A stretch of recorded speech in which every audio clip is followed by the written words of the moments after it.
Following Carlos's talk about socio-economic assessment in the coastal zone related to a number of developments, I'm going to pick up on a couple of areas that he discussed briefly and go into some more detail. I've got a background of being involved with numerous fisheries assessments, particularly in Indonesia and more recently in Turks and Caicos Islands. And I'm going to give you a kind of a background of some of those projects to actually give you an insight into what is actually required and what might need to be considered when you're assessing artisanal fisheries, and actually try and put that into some kind of context of oil and gas exploration and what actually might be necessary and maybe what might not be necessary in terms of understanding of the value of fisheries and how that might be impacted by oil and gas. First of all, I just wanted to start by talking about fisheries in a broader sense and why they are actually critically important and why they need to be well managed. It's clear to everyone that the human population of the planet is out of control. And with over 7 billion people and heading towards 10 billion people, we need a lot of food to support those people on this planet. And where that actually comes from is not really clear in any way when you consider that there's been numerous reviews done by United Nations Environment Programme, Fisheries and Agriculture Organization of the UN, that all try to understand how we're going to feed the planet in 10 years' time, in 50 years' time. And there's a very, very big disagreement of where that food is actually coming from. And this is a graph here that actually shows the increasing need of food. It's petacalories per day, global food demand. And you can see that we're now in a process of logarithmic increase in the need for more food.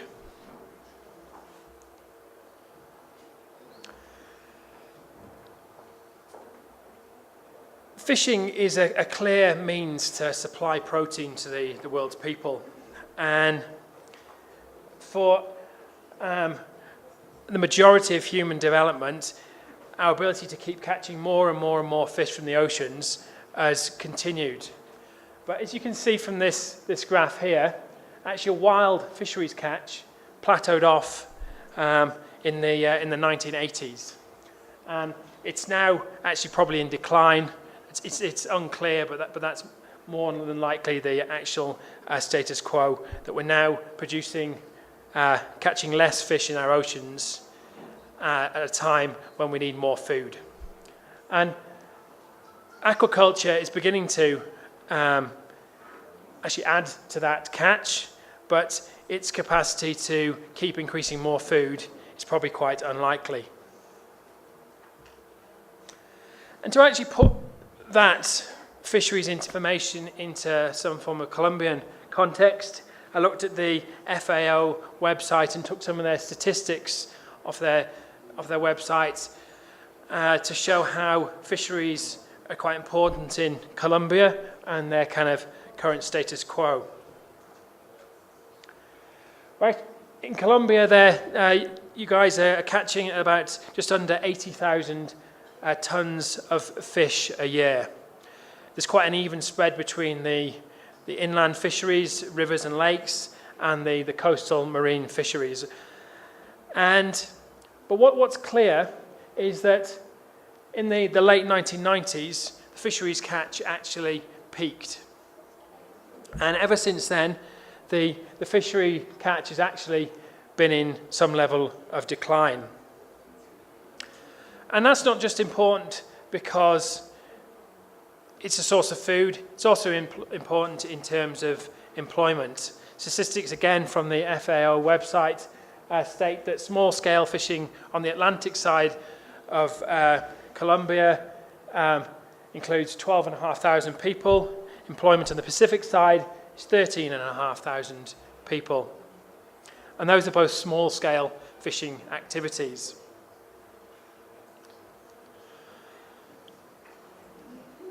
To go back to some of those earlier graphs about supply of food for the world's populations, to meet the needs of the predicted human population of 2050, an additional 75 million tonnes of protein from fish and aquatic invertebrates will be required. This represents a 50% increase in current supply. So it's clear that management actions need to be taken to actually conserve fish communities and keep the production of fisheries continuing.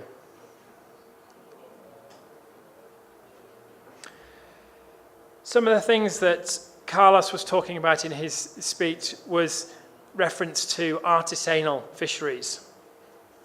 The concept of artisanal fisheries has lots of different definitions. Some people refer to things such as small-scale fisheries, and there's no real black and white of how you might actually define what an artisanal fishery actually is. But it's usually a fishery that's largely not mechanized, activity conducted by resident or migrant peoples, sometimes seasonal, sometimes part-time, sometimes full-time, and it's usually on a kind of a small scale.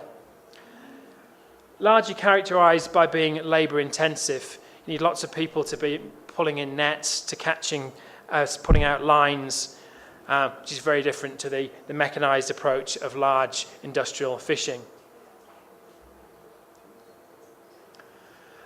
Throughout this talk, I just want to show you a number of images of different types of artisanal fisheries or small-scale fisheries, because there's huge variety in what is meant by those terms.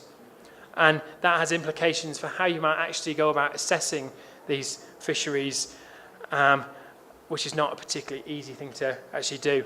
Here's an example of tuna being fished in deep waters with a small boat that's less than 10 meters in size, and as you can see, it's quite labor intensive, many hands getting involved to keep the tuna coming in.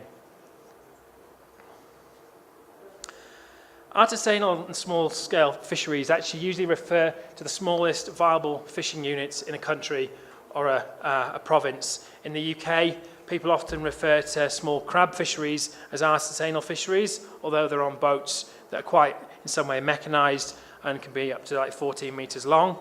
In Colombia, I'm not clear what that actual definition may be. But there's a scale of increasing dominance of power in fisheries. So in terms of horsepower, I'm talking about. So a large fishing vessel will be very, very different to a small vessel that's powered by maybe a sail and some oars. So that's a clear indication that there's no black and white between what is an artisanal small-scale fishery and what is a large-scale fishery. What's important to recognize, though, artisanal doesn't necessarily actually mean that it's not important and that it's only has a small impact, either environmentally, economically. And here's an image that a colleague of mine took, and it's from India. And you can see that there's a vast number of boats going out daily, even though they're very small and they're artisanal boats. They're really quite important to that local economy. An artisanal fishery can include a variety of different activities, from actually collecting sedentary mollusks at low tide by a widow or some children, or it could actually mean chasing migratory tuna stocks in quite distant waters. But again, as I said before, it's these small vessels and it's labor intensive. When we begin to actually look at the distribution of vessels around the world and how they contribute to global fishing, you can actually see that boats that are less than 12 meter are by far the most dominant form of fishing activity. And that's a global trend, but when you actually look at Latin America and the Caribbean, over 90% of the boats are less than 12 meters in size. And that's quite critical in terms of where food's coming from and in terms of trying to understand any potential impacts that might occur relative to proposed oil and gas developments. With so many vessels, small vessels contributing to the world's fishing fleet, that results in a huge amount of employment. And it's estimated it's about 45 million people engaged in small-scale fisheries, and that's increased massively since the 1980s, generally in developing countries. And in developed countries, it's actually decreasing in number. But clearly it's an important activity. I provided those statistics before of small-scale fisheries employment in Colombia. They're a bit out of date because they're 2002, but the indications are that there are a reasonable number of people employed in small-scale fisheries in Colombia, so it's not to be underestimated. Fishing methods can actually be really quite diverse, and what you might always just expect as a little fishing boat with a few guys going out on with a net is not always how things operate. And this is just an example from an African village where once a month on the big spring tides, the whole community jump on a big vessel, go off to the next island, and actually go looking for octopus. And that's not how you would commonly expect a fishery to operate, but it's clearly quite important here, and it's a really quite important supply of food, and it's also quite an important cultural activity for those people involved.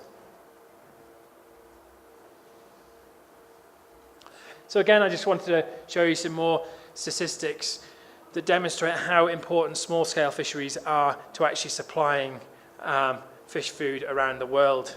And there's lots of examples where they are really quite critical, not just in terms of supplying an economic activity, but also in terms of supplying food to peoples around the world. Just because there might be lots of fishers in a town working as individuals doesn't mean it's not a really big and important economic activity. Typically, many fishers might work alone, but they all bring their catch to one processing plant or to one middleman, and that is actually quite a big, important economic activity to a locality.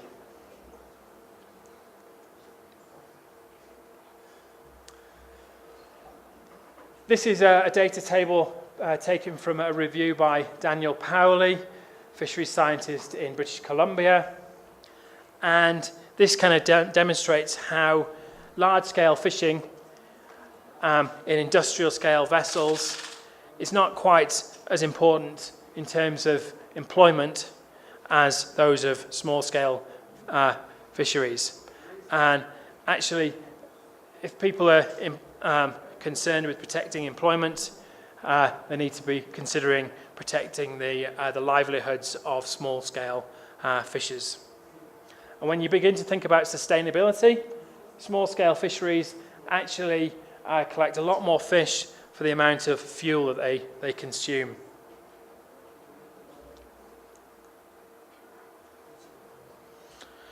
So fisheries are an important protein source, obviously, but they're also important income source. In many countries, I don't know how it is in Colombia, they're important for exports, bringing in foreign currency, and in many locations, it's actually an important cultural activity. Just to the ability to be able to go out with your family or your friends or your community and actually take part in a routine fishing trip might actually be a really important part of someone's kind of way of life, their culture, their general sense of well-being and happiness. This is just some more statistics, I guess, repeating some of those things. But one of the things that has been found globally in many countries is that small-scale fisheries can actually play a really quite important role in poverty alleviation. where people have got very little in terms of assets, whether that be boats or large nets. They can often still catch fish and actually have some form of livelihood, whether it be collecting mollusks or whatever. But those sort of things are really quite important in assisting the most deprived in society and helping them to be lifted out of poverty.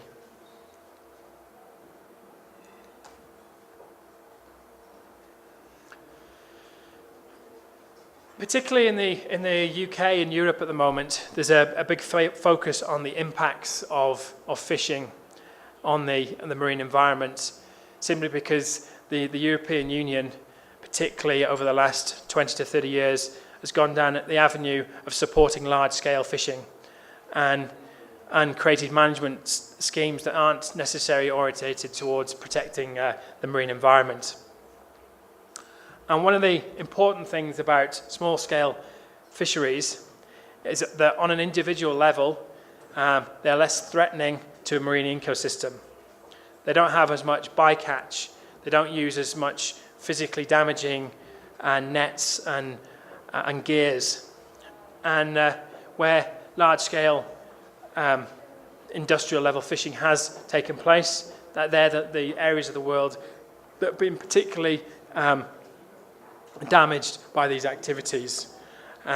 Places like Canada, where there was a whole-scale, complete loss of a fishery, collapse of the Atlantic cod. But small-scale fisheries, if they're in enough abundance, I can testify to seeing this in Indonesia, can also be of huge damage to marine ecosystems. So it's also important to consider these points when actually considering the impacts of oil and gas and what the relative actually impacts of those activities are relative to some of the actual ecological impacts of fishing, overfishing and destructive fishing. Because also, though many fisheries might be like this and pretty limited in damage, there are many that are causing decimation to the oceans and probably in Colombia too.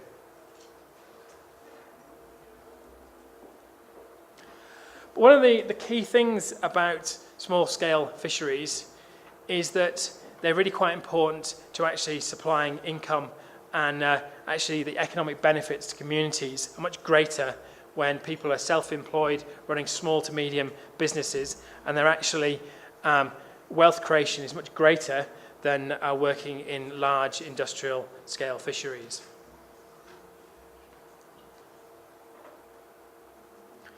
Because fish catch can be shared locally with friends, with families, can be really important for the daily protein needs of people, even if they are just artisanal fisheries and people don't consider them to be economically important. They might actually be supplying the daily protein needs of a local community, and that can actually be really quite important for those, particularly those who are close to the poverty line, in actually maintaining a balanced and healthy diet.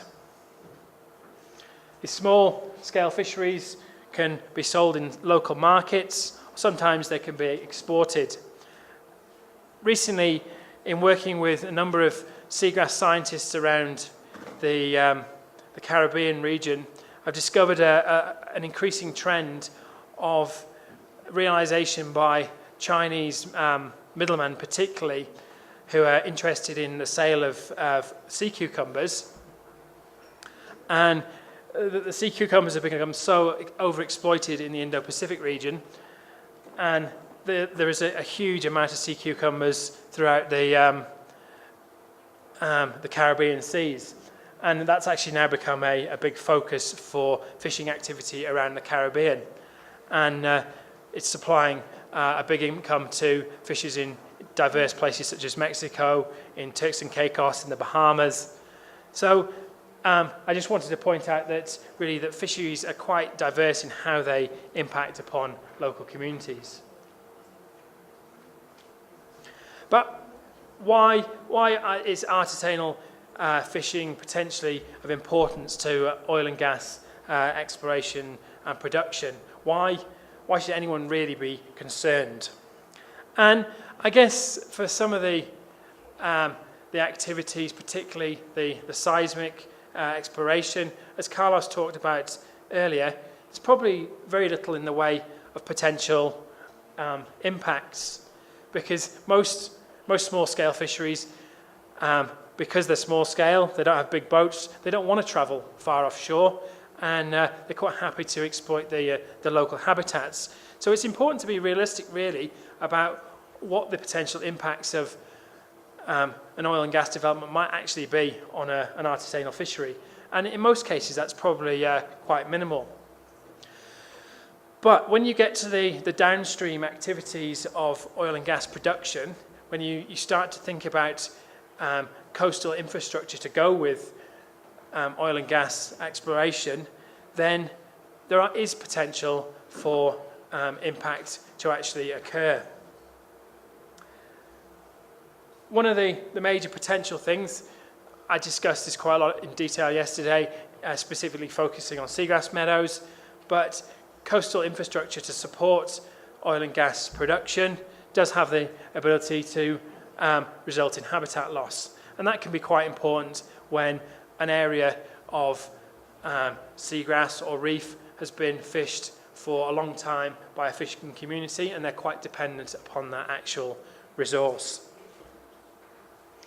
There is potential that a fishing ground can be, fishers can be prevented from actually accessing a fishing ground. Maybe that's because there's a really quite important oil pipeline that's being developed, and for security reasons, fishers aren't welcome near that pipeline. That's a potential impact, and you get similar things with port infrastructure, that fishers might not actually be welcome near a port, even though they might have actually fished that area for a long, long time.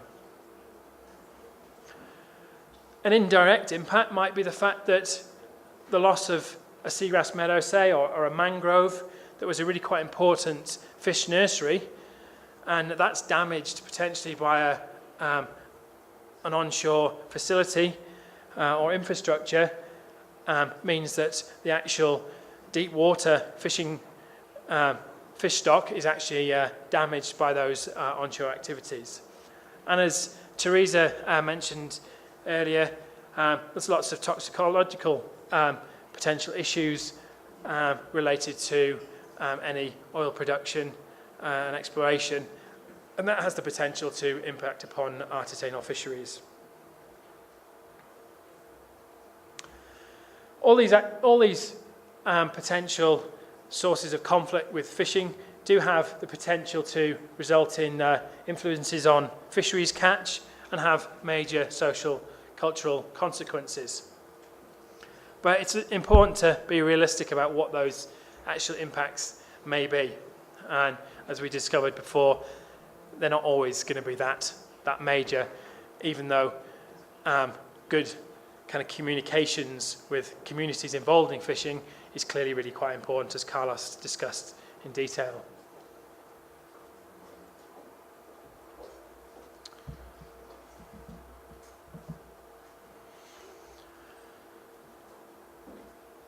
The consideration of the social impact of an environmental, of an oil and gas development might actually impact upon a fishery, but it might also impact upon other important economic activities in the coastal zone. And it's important that they're considered in tandem to the needs of fishers, who are often quite vocal communities, and things such as tourism can be quite important economic activities also in the coastal zone, and they need to be considered.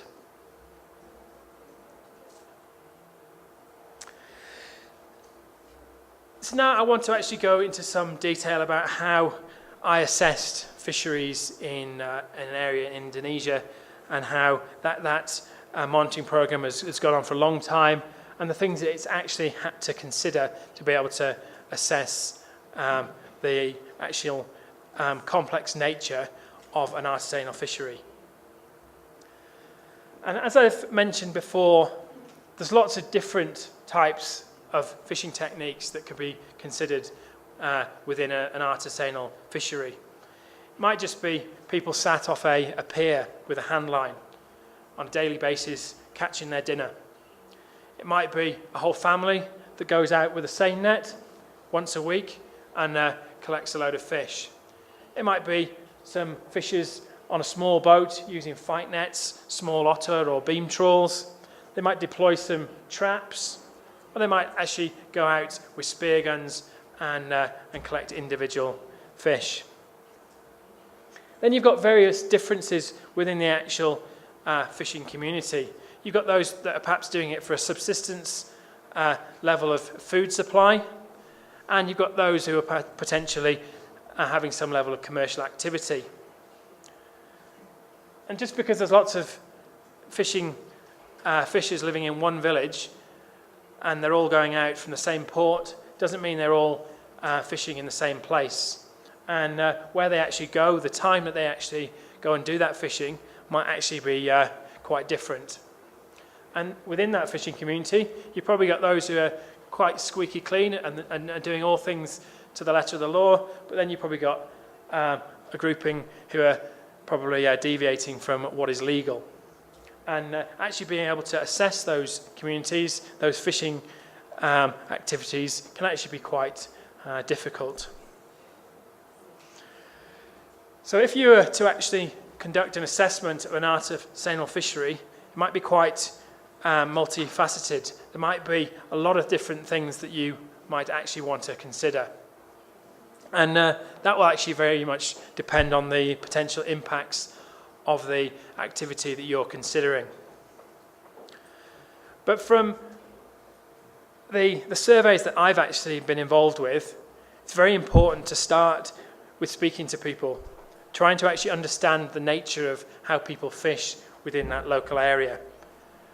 Maybe that's using key informants within the fishing community. Maybe it's trying to get focus groups together to actually understand the variability within the community of how people actually fish. And maybe it's by conducting observations from a viewing point or looking at fisheries data that a local organisation actually collects. And then you might actually want to tailor your study to those specific fishing activities that could be impacted. Maybe most of the fishermen are actually focused on inshore waters and your impact is potentially offshore. So why do you really want to actually study those inshore waters and those inshore fisheries? Maybe you need to actually focus in on the specific fishers who actually might be travelling a bit further offshore and are in danger of being impacted by your development. But you'll only actually know that by good communication, as Carlos talked about, with local people and local communities to actually understand which fishers might actually be in danger of being impacted by whatever development it is that you're considering. And then if there are specific fisheries that are going to be impacted, maybe you need to monitor them and understand them. And throughout the life of a development, maybe you need to actually consider whether your development is actually having any level of impact upon those fisheries. And that might mean actually conducting fishery assessments, going to actually look at the catch of individual fishers on a daily, weekly or monthly basis and actually creating some form of stratified sampling technique that enables you to get a good understanding of the importance and the amount of fish that actually are being caught by that fishery. And that might actually sound quite simple to actually go and do a few assessments of fish coming in, but in reality, they can actually be quite chaotic and difficult things to actually assess. And that needs a really quite clever plan about how you're going to actually sample that fishery, because you can't sample everyone there, but you need to target and stratify and subsample in order to get a good indication of the importance of a specific fishery. What's quite important, I've discovered from looking at fisheries in both the Caribbean and in Indonesia, is that seasons are really quite important in what is caught and what is targeted. And for instance, if you go and design a really great fishing survey and you go out in the windy season when no boats are out there, then you're not going to find any data and you're going to think that no one's actually fishing.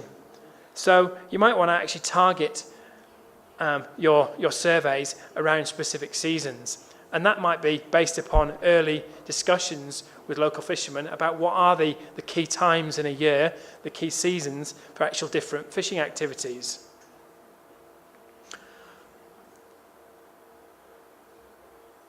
And it's important to recognise that not all fish catch comes in boats. And particularly in terms of intertidal fisheries, lots of communities can actually just go out with a bucket and collect things like sea cucumbers and different types of mollusks, bring them back in a bucket in a very disparate manner. And being able to actually quantify that is not easy if you're just turning up at a fish landing site and expecting to understand that fishery.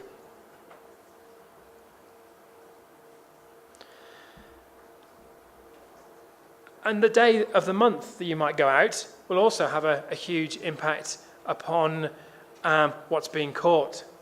Typically, the periods around the full moon, the big spring tides, are periods when there's a lot greater fish movement because the greater water movement, fish are moving to a greater degree, and that means they're more likely to be caught. So fishers would typically target specific times of a lunar cycle over a month to actually go fishing.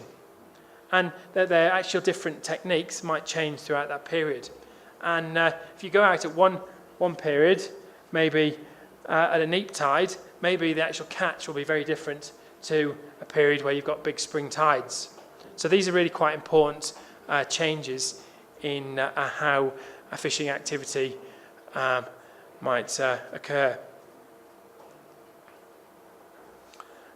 And in designing your actual survey, you need to consider the different metrics that you want to actually obtain from that survey. Do you want to understand whether what species they are, their level of maturity, the actual yield of that fishing, and there's a common metric, catch per unit effort, that people calculate.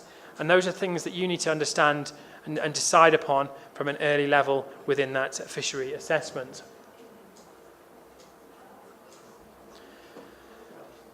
What's critical is that assessing artisanal fisheries is very, very difficult, and you need to actually develop a survey that's fit for the job.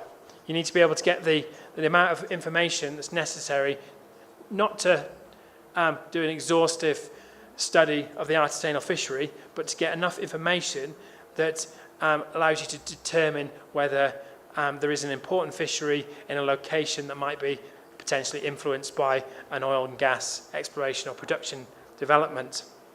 And that requires creating a good statistical design, actually stratifying your sampling by different techniques, by different locations, and by different seasons and lunar parts of the lunar cycle.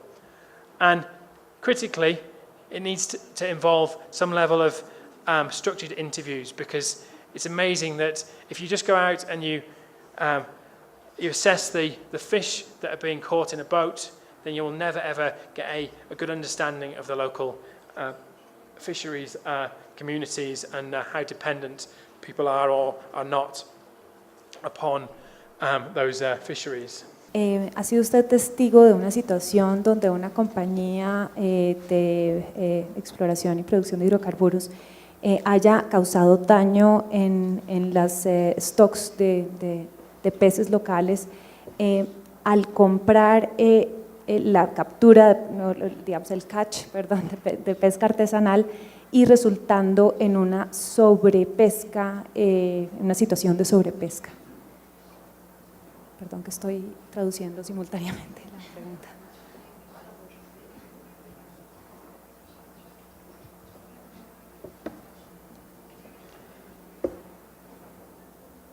I guess there is a huge potential for various types of particularly downstream production facilities of oil and gas, to impact upon fishery stocks if they're badly managed.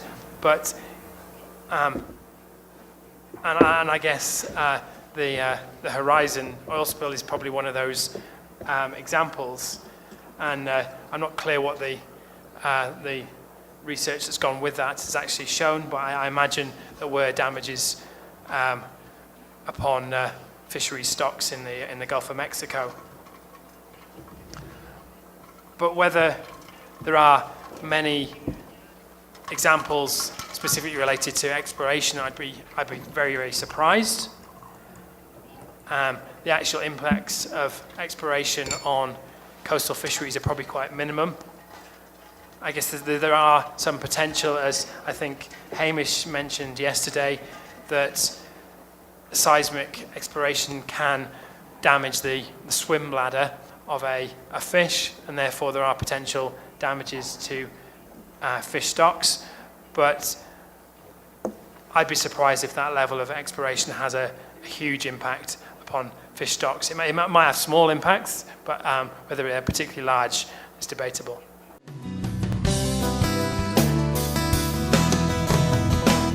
Probablemente hay que hacer una introducción antes de la pregunta.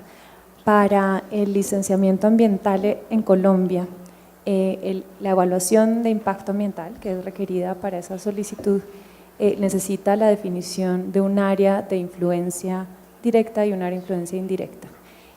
Con base en esa delimitación del área, se define el levantamiento de información secundaria o primaria según el caso. Entonces, la pregunta es, ¿considera usted que en la definición del área de influencia directa de los proyectos de exploración y producción de hidrocarburos Costa Afuera deberían considerarse las zonas donde se realiza pesca artesanal, aunque no se encuentren dentro del área que se realiza la perforación, si se considera que pueden verse afectadas por el desarrollo del proyecto?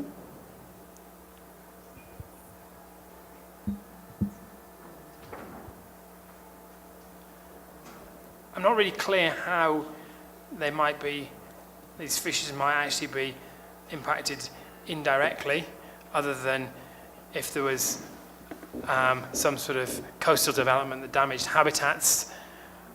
But to actually include in an environmental impact assessment an economic activity that's not present within the footprint of that actual development seems a bit over the top.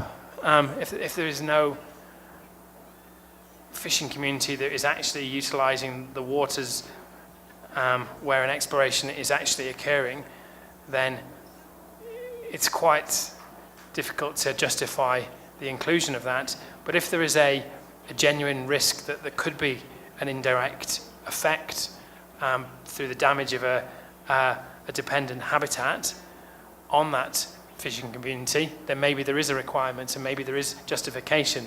But it has to be clear that there is a potential indirect risk, and that actual risk is a real risk and not and it's justified.